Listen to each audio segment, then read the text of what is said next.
Channel. तर आता morning झालेली आहे, तर आता मी जस्ट भाजी वगैरे घेऊन आलेली आहे. तर व्हिडिओला आता सुरुवात करूया. आता सगळं घरातला पसारा झालेला आहे, खूप जास्त पसारा केलेला आहे ऋत्विकने, तर तो पटपट आवरते आणि आजचा डेली रुटीन मी तुमच्यासोबत शेअर करणार आहे. तर व्हिडिओ शेवटपर्यंत नक्की बघत राहा. Stay tuned.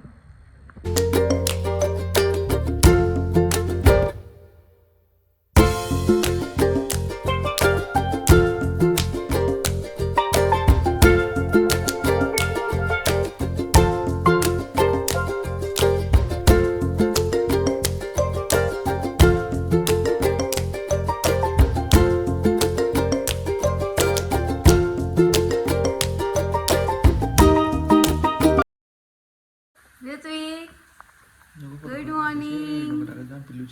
Good morning. गुडी उठलं तर आता शिव. तर आता सगळं घर आवरून झालं आणि लगेच ऋत्विक उठला आणि त्याची आंघोळ वगैरे सगळं झालं आणि त्याला रेडी केलं. तर त्याने इथे सगळा मस्त असा पसारा परत केलेला आहे. तर असो थोडंच जरा मी किचनकडे गेली तर लगेच त्याने पटपट सगळं पसरवलं. तर आज मी तुमच्यासोबत एक नवीन रेसिपी शेअर करणार आहे, ब्रोकोलीची रेसिपी. तर त्याची आता भाजी बनवणार आहे, तर बघूयात कशी बनते. तर व्हिडिओ शॉर्टपर्यंत नक्की बघा, खूप छान होणार आहे. तर इथे मी गरम पाणी करून घेतलेलं, कारण की त्याच्यात माती वगैरे असेल तर ते सगळे निघून जाईल. आणि एक 10 मिनटं गरम पाण्यात राहू दिलं. तर तोपर्यंत टोमॅटो, कांदा वगैरे सगळं आता चिरून घेते पटपट. आणि ही भाजी मी आता टिफिनसाठी बनवत आहे आणि जेवणासाठी वांग्याचं भरीत बनवणार आहे. तर ही रेसिपी मी फर्स्ट टाईम ट्राय करत होती, तर चला म्हटलं आज शेअर करूया. तर लेट्स सी, बघूयात कसे होते. तर मी इथे टोमॅटो वगैरे चिरायला घेतलेला आहे.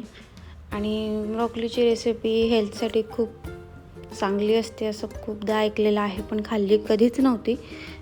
तर चला म्हटलं आज बनवूयात. आणि फायनली बाजारात गेलेली, तर म्हटलं आज घेते भाजी. तर सेम फ्लावरची भाजी जसं बनवतं तसंच मी बनवत आहे. तर त्यात नेमकी लाईटसुद्धा गेली. तर मी इथे कांदा, टोमॅटो, कढीपत्ता वगैरे टाकलेला, ते जरा थोडंसं नमक टाकून शिजवून घेतलेलं.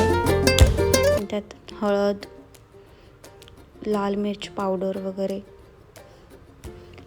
रेग्युलरचे मसाले जे असतात ते टाकायचे. आणि त्यात 10 मिनटं पाण्यात, गरम पाण्यात ब्रोकोली राहू दिलेली. तर ती चांगली धुवून वगैरे घेतली आणि आता याच्यात टाकलेली आहे कढईत. आणि हे थोडी आता शिजवून घेणार आहे. त्यानंतर कोथिंबीर वगैरे भाजी झाल्यावर मी टाकते. तर फायनली भाजी आता शिजायला ठेवलेली. त्यानंतर मग आम्ही आलेलो खाली, कारण की जेवायला जरा वेळ होता. मग त्याला घरात जरा त्रास देत होता ऋत्विक. तर चला म्हटलं त्याला खाली फिरायला घेऊन जात. त्याचे पप्पा देखील जिमला गेलेले, तर आम्ही त्यांच्यासोबतच खाली आलो.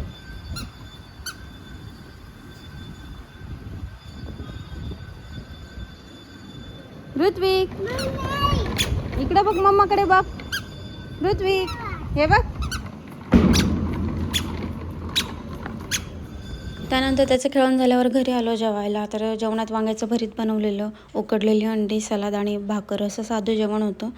आणि त्यानंतर इव्हिनिंगला मला जायचं होतं मार्गशीर्ष गुरुवारच्या उद्यापनाला. त्यासाठी मी छान रेडी झालेली आणि ऋत्विकला देखील रेडी केलेलं. महाकालचा असा सुंदर असा शर्ट त्याने घातलेला. तर आता आम्ही तिकडेच जात आहोत, लिफ्टचा वेट करत होतो. तर हा आता शेवटचा गुरुवार आहे मार्गशीर्षचा. तर आता सगळीकडे उद्यापन होतं. तर आता आम्ही तिच्या घरी पोचलो. त्यानंतर खूप सुंदर असं देवीचं डेकोरेशन केलेलं, खूप छान बघून असं मन प्रसन्न झालं. तर खूप म्हणजे खूप मस्त वाटलं. वाईब पण खूप पॉझिटिव्ह वाईब्स होत्या.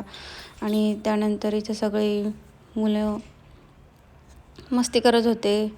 ऋत्विक खूप शांत होता. आणि त्यानंतर मी पूजा वगैरे केली आणि खूप छान वाटलं मनाला देखील. तर असा होता आजचा व्हिडिओ. तर कसा वाटला व्हिडिओ कमेंट करून नक्की कळवा. आणि पुन्हा भेटूयात अशाच एका नवीन व्हिडिओमध्ये. आणि व्हिडिओ आवडला असेल तर कमेंट करा, लाईक करा, शेअर करा आणि सबस्क्राईब करा. Bye bye.